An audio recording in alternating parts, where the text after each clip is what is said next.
Hello, everybody. Welcome to Celebrate Southern Africa. My name is Dawn Denton, and on my that way, I don't know which way am I sitting on next to you, Andy, but he's next to me anyway, is Andy Cops, the storyteller, writer. I don't like the term jack of all trades, but you really are, aren't you, Andy? Well, I think for jack of all trades, but I like to think about the core being the story. So for me, it's all about the story. So I can find different ways to tell stories, but yeah, I'm sure that's something we're going to talk about, all the various things that I get up to. Absolutely, absolutely. So, Andy, you are now based in southwest London, well, just southwest of London. Yeah, so I'm in the London borough of Sutton. Some people still like to argue that it's in Surrey, but yeah, we London based. So South. Okay. And then your journey began where? Like, where did your life journey begin? My life journey, goodness me. I mean, it's so funny because I remember speaking to my I had a music coach, and he said to me, we were having a chat one day, and he said to me, what you tend to find people end up doing is the two things they loved doing as a young kid. And I actually thought long and hard, and I thought, oh my God, because two things I loved doing as a kid was dressing up and performing to whoever wanted to listen to me. And the other one was playing with fire. I mean, growing up in South Africa, I was a pyromaniac. And to this day, I love stories, and I love being outside and doing bushcraft and making fires. So there we go. So you were born and raised in Joburg, that area? Born in Durban, Okay. and then my dad had a work move, so I moved up to Johannesburg, and then we lived in the family home for, well, I was there from the age of 4, in Boksburg, so east of Johannesburg. Nice. All the mine dumps, which no longer exist, apparently. I haven't been back for some time, but my mum tells me that all the mine dumps in Boksburg are gone now. So you can't really say it's Boksburg by the sea anymore, because that was a Oh, what a shame. What a shame. Although there's the water park, isn't there? Oh, goodness me. I don't even know if that still exists. But yes, we did frequent the water park in Boksburg quite often. Yeah. That was my Boxburg by the sea.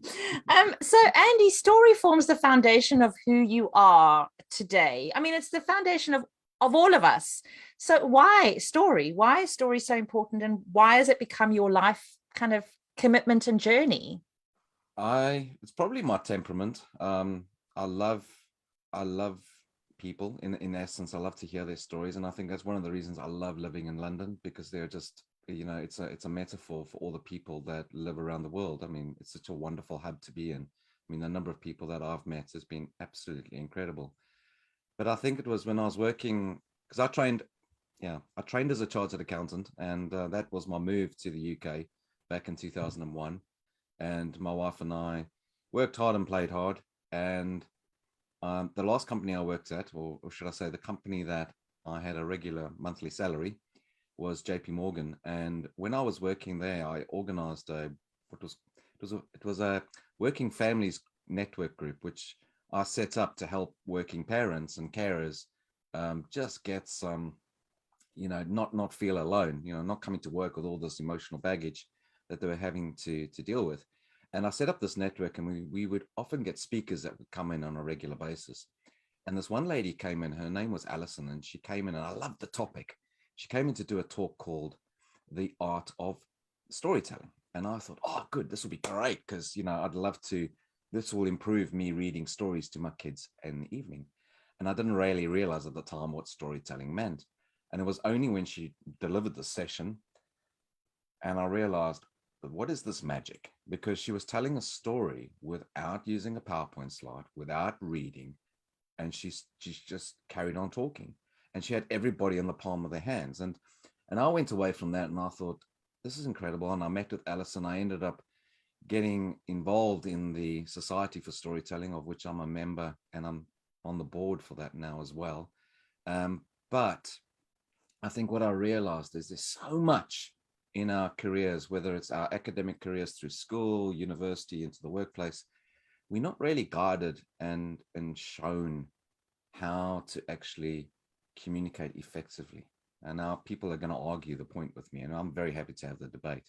But I think what I've found is we've become so reliant on PowerPoint, and PowerPoint ends up taking control. And I say to people, if you're not in control of PowerPoint, PowerPoint's going to be in control of your audience. And I think it comes from that sense of no one really likes, well, I want to say no one, but there's a huge number of people that despise public speaking.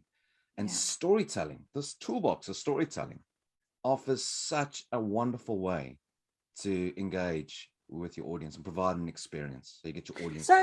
So then what is story? What is story then? So, it's story can be for me, when I think about storytelling, and I actually put something out on Instagram the other day, just a short reel. And I said, storytelling doesn't need a huge audience. Storytelling just requires two people, one person to tell the story and another person to listen. And so for me, it's the oral tradition of storytelling. It's that ability to stand up and tell a story using your mind's eye. So being able to visualize what you see and being able to tell that. Now, interestingly, on that point, one is more aware now that there might be people that are sight impaired. So maybe sight impaired from the day they were born. So the visual aspect needs to change. So we as storytellers are constantly thinking about the other senses. So hearing, taste, touch, smell. So incorporating that into your narrative as well. So I know, Dawn, you're an incredible writer as well. And I know many people listening to this do a lot of work around content creation, putting stuff in the written textual text form for people to read. That is storytelling as well. I mean, for argument, Roald Dahl would be argued, and people would say Roald Dahl is one of the most amazing storytellers. But that's really from the basis of the books. And this is the problem I have, is when I say I'm going to go into a school and do storytelling, people say, oh, lovely. I'd love you to come in and read stories to our children. And I'm going, don't actually read a story. And then they scratch their head. What do you mean? What are you going to do for an hour then? I said, well, let me show you. So what makes a good story then? Well, I think that depends on the story itself. I have 3 rules when it comes to, I could say communication, but for the story: respect your audience, respect the story, and respect yourself. And what I mean by that is, who are your audience? Are you telling the right story for the audience? And is that story right for you? Have you worked with that story? Have you practiced with that story? Or have you just borrowed the story from someone else? Have you actually asked permission from where you got the story? Because all these things, I know they sound very bit strange, but I do believe that the story has its own energy force. And if you are not together with that story, it's going to reject you. And there's nothing worse than being on stage in front of an audience and you realize halfway through, the story is not loving me. And then that's when you get into a state of fight or flight. And you will have that stage, that element of going, this isn't working, I'm going to run.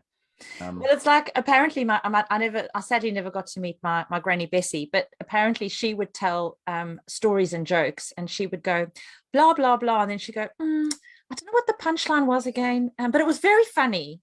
And then everyone in the room would be like, okay. And then they'd laugh at her, kind of not worried about it, just, oh, it was very funny. And then she laughed, and then everyone laughed. So oh, that's brilliant. And that was her tradition. Everyone knew that when she was going to start to tell a story, there wasn't going to be a punchline, folks. It's going to be, she's just going to drop you off the mountain and you're not going to know what the end is. So when someone thinks about stories, so I've often had this experience when I say to people, come and tell your story. And then they think it has to be linear. It has to be, well, I was born in Nelspruit, and then I went to school in nursery school in Pretoria, and then I was in Delmas, and then that's my story, by the way. But people seem to think that that is what story is. But what really is it then? Is it just a moment of time? Is it a little an illustration of a point? How can you incorporate it without being linear, like my whole life journey then doesn't become my story? Oh, you've just made me think of the amazing comedian, Billy Connolly. And I'm an absolute fan because he is a storyteller in essence. He's a wonderful musician, but he's an incredible storyteller. And he uses a storytelling technique. And I don't know if you've noticed this, there's a storytelling technique, or one could say a writing technique, called a nested loop, where you start a story with something. But then 2 minutes down, you then go into another story and then another story. But the way that you end your narrative is, so the first story that you start with is where you will end. Ah. And Billy Connolly was amazing. So he would start off. So I was on the beach and he would start his story. And then right at the very end. So there I was on the beach and the whole audience would pack out laughing because they know there's like 2 minutes left of the show, right? But they remember that. Forrest Gump is a very famous film that was written with that storytelling technique. But I think, Dawn, you know, for me, I'm definitely a non-linear person. It drives my family mad because someone will say something and then it will resonate with me. And then I have a story in my head and then I start telling that story. And my wife would go, whoa, where did that come from? And I said, well, and now I have to explain it. I have to explain what the resonance was in order for me to change the subject completely, to take people on another path. So I am certainly not, one could say it depends if I'm performing or not. If I'm performing, then I've worked through a story, and that is going to be a story that has a plot, has a beginning, has a middle, has an end. And I always say to people, it doesn't matter where you start the story, because there one thinks about 007, 007, right? That storytelling technique is in medias res, which translates to, which means in the moment. So you start off in the action. Okay. So there's nothing wrong with starting a story in the action. But then you want to provide some context and go back to it. So it's all about thinking about your story, designing your story, practicing your story. Okay. So when you say that you perform, there must be a lot of prep going into that, because like you say, you've got to do the audience, you've got to make the story resonate with the audience, and then you've got to obviously respect yourself. So when you prepare for a show, what kind of things are you looking at, or a performance, not a show? I suppose it's more a performance, isn't it? How do you prepare for that? If it's a school, then I usually say to the school, what is it that you would like me to work towards? Is there a particular book? Is there a theme, something in the syllabus that you want me to address? But one of the way I structure my one could probably call them workshops if I'm going into a school, there is this element of bringing activation levels down for myself and the audience, and particularly with children, you know, especially ones that have just come back from break time. And I do a little bit of imaginative exercises, games, to just get their imagination switch turned on. But I've used this quite incredibly. I did this at a wedding. I was storytelling at a wedding, and they had just done the first dance, and then the DJ went straight into a bouncy boppy song and everyone was jumping around. And then the DJ went, right, and now Andy's going to come along and tell a story. And I thought, oh my goodness me, this couldn't be in the worst time, because everybody is like wanting to just dance. So I took out my singing bowl and we did some meditation and deep breathing exercises at this wedding, and it worked an absolute treat. Everyone was just so I mean, they found it absolutely delightful. So yeah, for me, is it something specific for a school? And if it is a show, so for example, we are performing next week for a grown-up audience. We're doing grim stories for grown-ups in your village in Surrey, and we're doing that next Thursday. And that's a performance. So we rehearsed yesterday. It's myself, 2 other stories, and a cellist, and we're doing what is effectively a storytelling performance. Wow. People still think, I'm sure there's going to be people coming along thinking we're going to read stories on the night, but it's not going to happen. So if somebody does have a business, how do you bring story into a business? Because it's, it's great to be able to say, okay, I am going to hire Andy and he's going to be, sharing some amazing stories, but I've got a business and I'm kind of realizing it's important to bring story in. How do you do that? So I think this is an interesting one, because I had a client, and I'm working with him at the moment, because he said to me, can you help me with my personal story, but also my work story? And it starts with a conversation. It starts with a conversation, and I listen and I ask questions. And usually it is as simple as looking at, the different narrative modes. So thinking, okay, well, describe that person for me. Tell me what that person looked like. Then what happened? So what happened then? What did the client say? And you get this person really thinking about their repertoire. And I think this is the one thing that people don't realize that they have. Their case studies that they have, their relationships or things that they've done with their clients, these need to go into their repertoire. They need to actually, and I mean, you do so much blogging and content creation, and you know very well how powerful it can be to actually create a blog based on a case study, even an anecdote, and you package these all up and they're stories. And before you know it, you've got a book. Yeah, but I that's a think good that's point. one aspect is finding your story, and that comes through just finding someone that you can work with to rip it apart, just work through your whole experience, and you'll be amazed. People are amazed when they suddenly realize, my goodness me, I didn't even know that was there. And I said, well, yes, there's a wonderful saying, you do not know what you know, right? Because it's there in your subconscious, but it's there, it's in your brain. You just need someone to help you get it out. And I often hear people say, oh, my story's not that interesting. I was going to ask you about that, actually, because a Yeah. lot of people go, well, no one really cares about my story. Yeah. And I actually, again, I put something out there on social media the other day to that very point, because when someone says nobody wants to listen to my story, I say, well, who's this nobody? Because we are all humans and stories will resonate. It's incredible. And the workshops that I run is because I do this workshop called What's Your Story? And it's like a 6-hour CPD training workshop. And what I do is I work with the people in the group, and then I prove to the person that's just told the story that it's resonated with everyone else in the group, because everyone interacts and participates. But that being, it's the one thing to think about the business side of things, but it's also important to be concise. And I think this is where, one thinks about the structure, whether it's a 20-second elevator pitch, whether it's a 60-second network introduction to yourself, or whether it's a 15-minute presentation, TED Talk style, you're still going to have structure. You're going to have a beginning, you're going to have a middle, and you're going to have an end. And I think what I love to say to people is, this is your repertoire. So practice your 20 seconds, practice your 60 seconds, practice your 15 minutes, and work with a peer group. Are there people that you can work with, that you know and you can trust, and you can actually get proper feedback from, to actually help you develop and take it forward? Yeah, find the community. I totally agree with that. Now, you mentioned in there, then it can become your book. So what I would like to ask you about is this little baby.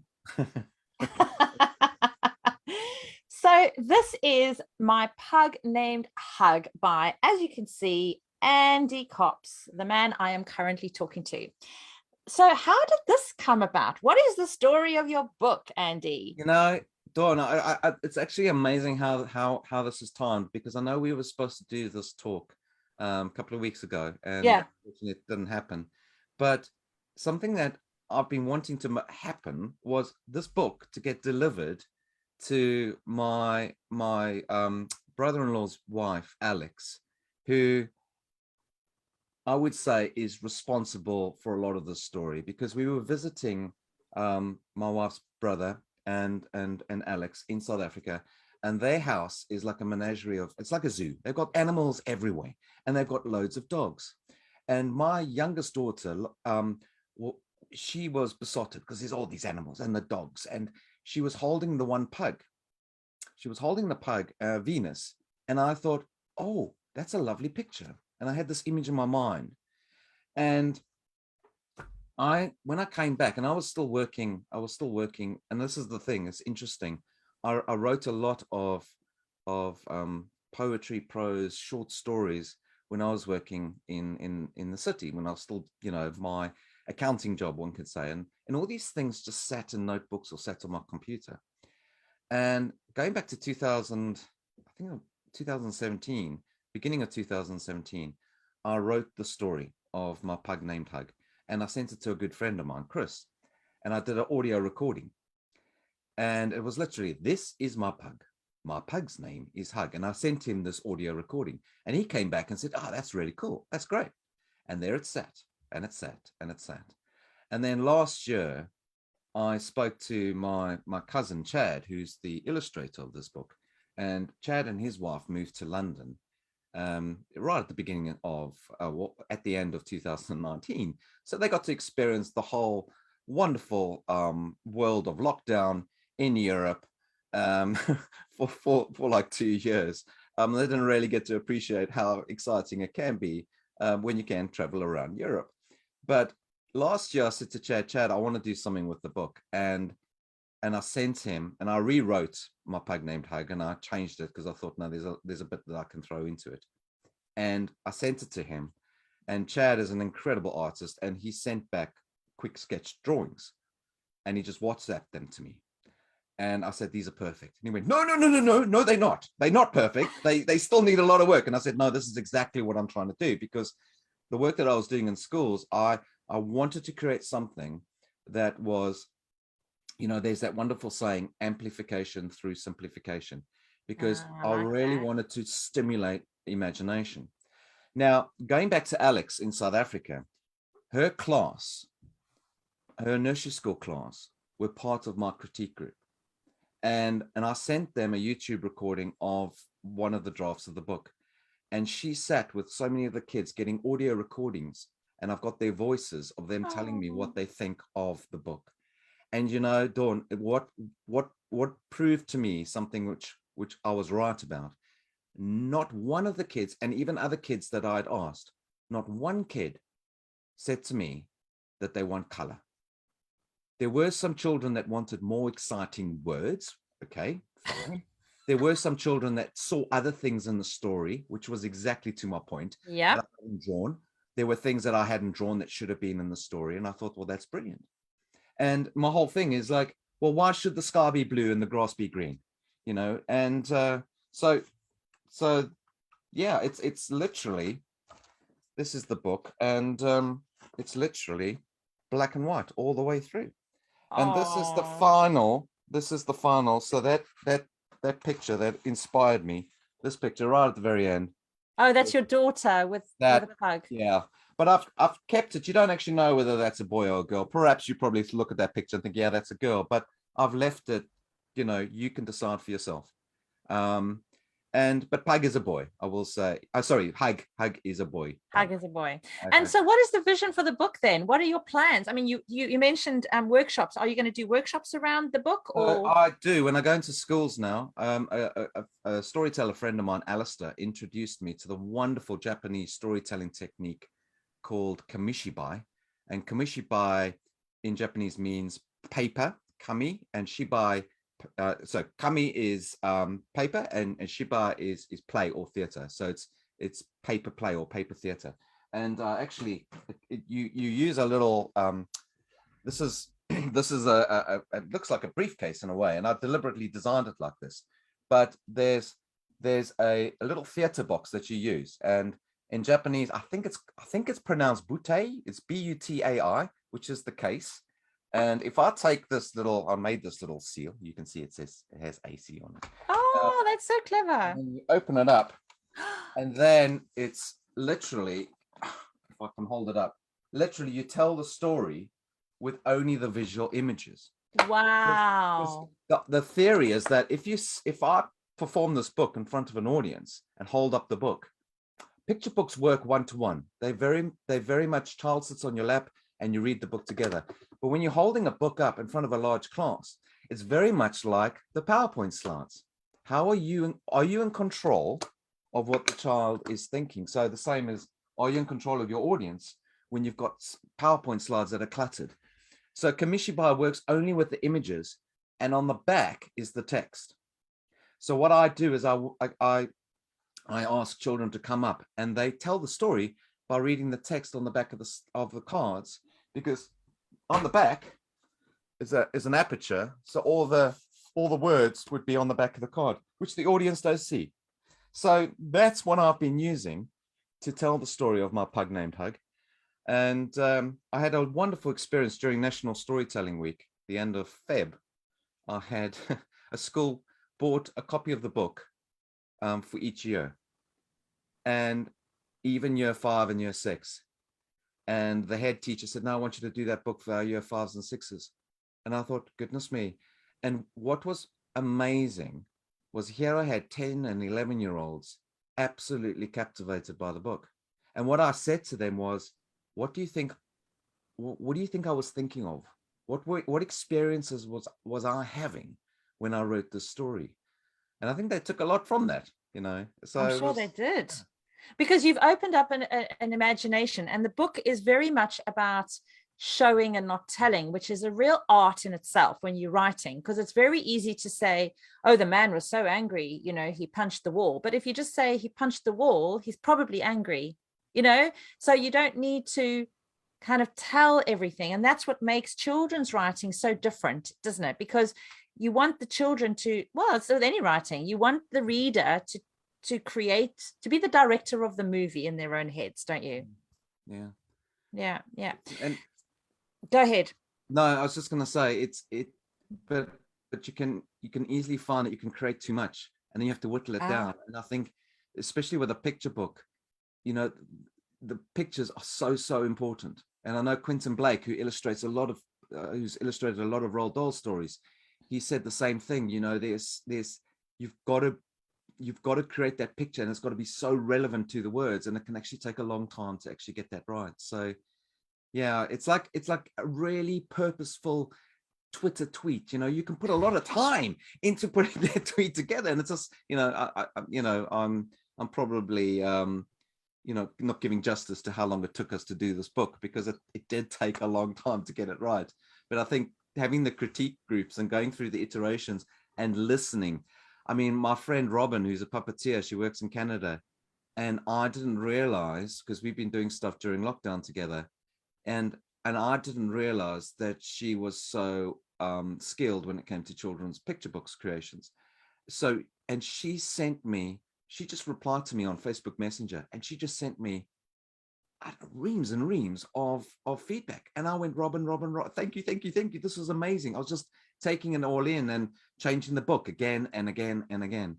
So, and so what's the next book then? What's in the head for the next book? Well, I'm working on, I mean, I've been working on a story about a baobab tree and African animals, anthropomorphized African animals, and I've been playing around with that for a long time, but I'm compelled now to get on and do that. But in terms of the dogs, Chad's an incredible artist when it comes to I was just going to say, he must have totally understood you, because there's something quite special about an illustrator working with a writer, because you've got to be quite clear that the message is coming across and how you kind of intended it to come across as well. Yeah. So the fact that maybe because he's family, he kind of knows you, maybe that's how it, but what tips would you give someone who's working with an illustrator?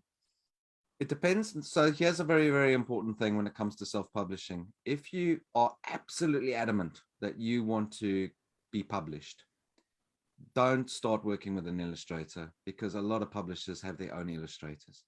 So if you're going to start with the text and send that to publishing companies, if you can, or work with agents if you can find one. But if you feel, no, I want to get this out there, and you want to self-publish, then, you know, you need to appreciate that unless it's someone that you've got a really good relationship with and they're willing to collaborate, please respect that an illustrator, this is what they do for a living. And I think, you know, I was guilty when I was in the corporate world thinking, oh, well, I'll find an illustrator and I'm sure my story is amazing. I'm sure they're going to want to collaborate with me and they'll be willing to wait until we've published the book and then be paid. No, you know, an illustrator will be very upfront and say, well, my fee is 150, 200 pounds a page. And I think one needs to respect that. So you've got to be very specific. You know, if you're working with an illustrator, you've got it, your brief needs to be very, very clear. But also, you know, it's don't pressure yourself to think it'll be quick, because these things take time. Yeah, I agree. I totally agree. But so I think the next book, I just want to say really quickly, I had a beautiful dog. His name was Sam, and he was sadly killed in 2020. And he was hit by a car chasing a fox. So he was 4 years old, a beautiful cross between an Alsatian and a Australian Kelpie. Amazing dog. So my next book that I'm working on is Where is Sam? Because when I used to take him out to the parks and the fields and the woods and everything, he would always crouch down and lie amongst the grasses or behind a tree or whatever. So it was always a matter of where is Sam? So it's a story about loss, and it ends, you can't see Sam anywhere.